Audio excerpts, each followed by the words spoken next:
As you can see, I'm in my car. I've actually just arrived at a property that my buyer client has made an offer on, and we're going to be looking at the well system today and talking a little bit about how you test well water just to make sure that it's safe to drink and there's going to be no issues after you've moved in. So stay tuned as we're going to walk through everything that's involved with testing well water. Okay, so first off, it's important to know what the type of well that you're dealing with. This is the one that we're going to be testing today. It's not always the case, but when you look at something like this, oftentimes it's a drilled well, which means that it goes quite deep into the earth and it's feeding from a water table that isn't really sitting near the surface.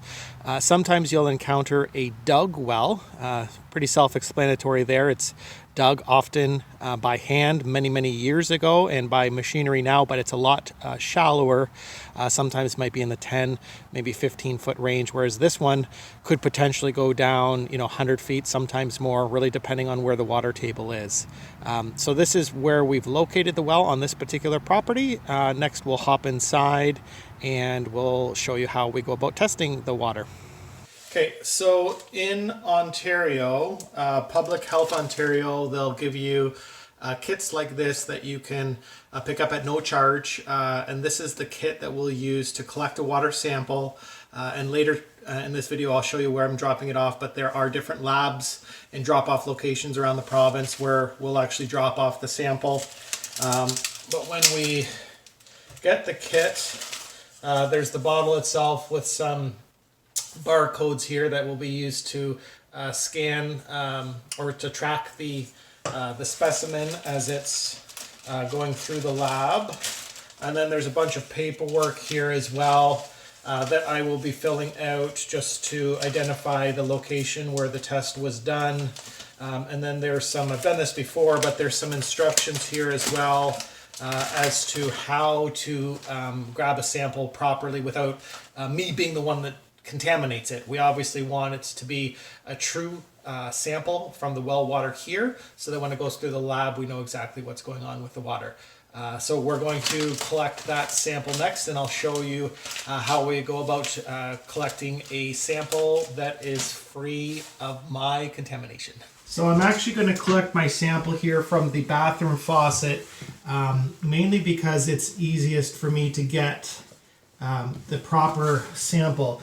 First instruction on the collection is that we have to remove these types of things that have like a screen that there might be some contamination and that sort of thing in there. So the first step is to remove that. I could take the sample from any faucet really in the house as long as I'm able to remove that so that we have clear flow right from the piping that's in behind. The next step is to run the water for 2 to 3 minutes. So I'll do that now and we'll go to the next step once that's done.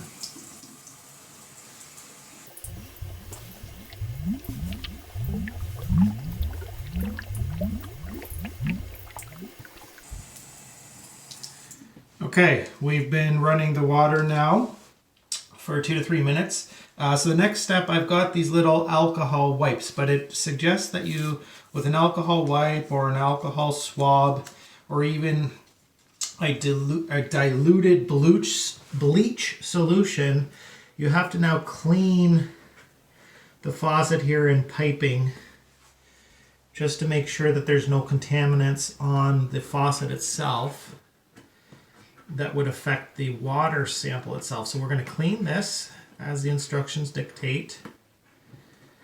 There we go. And then we run the water for another 2 to 3 minutes to rinse through all of the alcohol and whatnot that was on the swab. So see you in another 2 to 3 minutes.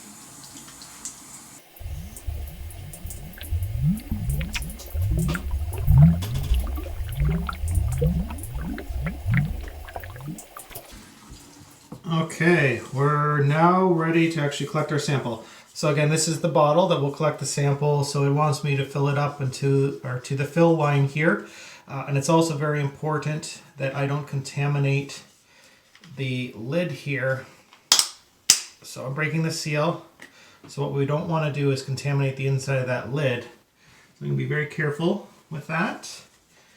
And then I'm going to do my best here to carefully fill this to the fill line.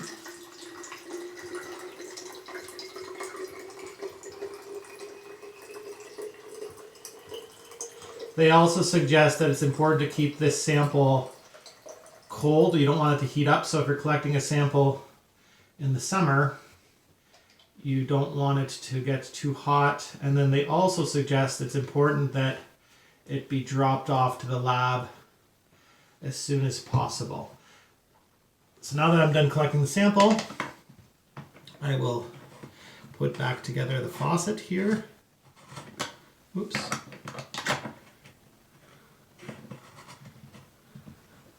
My hands are not wet. Borrow the towel here. Put back together the faucet. Now that that screen's there, you can see it runs a little bit more nicely now. It's not splattering everywhere.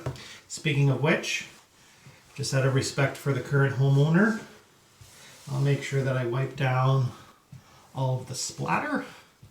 If this is your home and you're watching this to figure out how to test your own water, wipe up the splatter if you choose, or leave it there if you want. My wife has trained me well, so I'm going to clean it up here. So now we take this sample with the proper paperwork filled out to the lab, so that will be the next part of the video. So with my sample in hand now, I have arrived at the Public Health Ontario. Now I'm actually in Hamilton, Ontario right now, so this is the actual lab itself, and so they'll be doing the testing here. There are other service depots or centers that you can drop it off. Like for example, in Waterloo Region on Regina, you can drop it off there, and then they'll courier the sample to either here or London. But I'm going to drop it off direct because the situation we're in at the moment is a bit time sensitive, so that will allow us hopefully to get the results that much sooner. Okay, so that's pretty much it. After dropping off the sample, you take this card with you, and you can see the barcode there that I took from the bottle. So there is a 1-800 number that we can call within 2 to 3 days, and we can get a verbal on how the tests have gone. But the report itself, I'm going to pick it up in this particular case, as I had mentioned, because it's a bit more time sensitive, but you can opt for it to be mailed to you as well. So that's pretty much it. Hopefully the video was informative for you. If you ever had any real estate questions, again, I'll be here for you. Again, I have done quite a few of these tests over the year. Sometimes in these rural properties where wells are involved, septic systems are involved as well. So that's a whole other area that we should talk about if you're thinking about investigating a property that has septic, because there's a lot involved with making sure that that is all up and running too. But for now, thanks for watching, and if you have any questions, always reach out, 519-573-0606, or you can reach me at email, andy@askforandy.ca. Have a good day.